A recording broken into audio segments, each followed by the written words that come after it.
ሰላም እንዴት ናችሁ?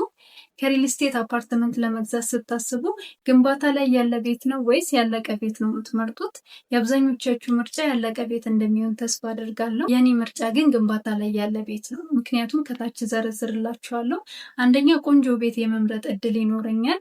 ዝቅተኛ ወለል ላይ ያለ ቆንጆ ቪው ያለው የጠዋት ፀሐይ የሚያገኝ ቤት የመምረጥ እድል ይኖረኛል። ምክንያቱም ገና ግንባታ ላይ ስለሆነ አብዛኞቹ ቤቶች ስለሚኖሩ ብዙ ምርጫዎች ስለሚኖሩ ቆንጆ ቤት የመምረጥ እድል ይኖረኛል።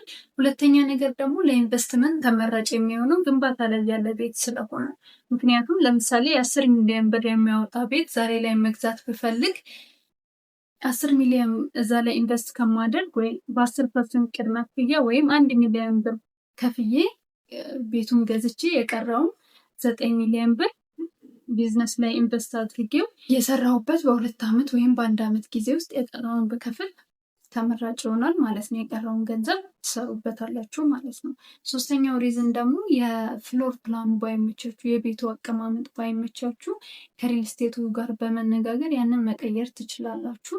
የማይነኩ መስመሮች አሉ፣ የውሃና የፍሳሽ መስመሮች፣ እነሱ አይነኩም። ከዛ ውጪ ሌላውን ነገር ማስተካከል ይቻላል። እዚህም ደግሞ አንጋፋው ጌታስ ሪል ስቴት ከዚህ በፊት ገንብቶ ባስረከበው ኮምፓውንድ ውስጥ ሰሚት 72 ከባለ 1 እስከ ባለ 3 መኝታ በ10% ቅድመ ክፍያ እየሸጠ ስለሚገኝ እርሶም የዚህ ዕድል ተጠቃሚ። አመሰግናለሁ።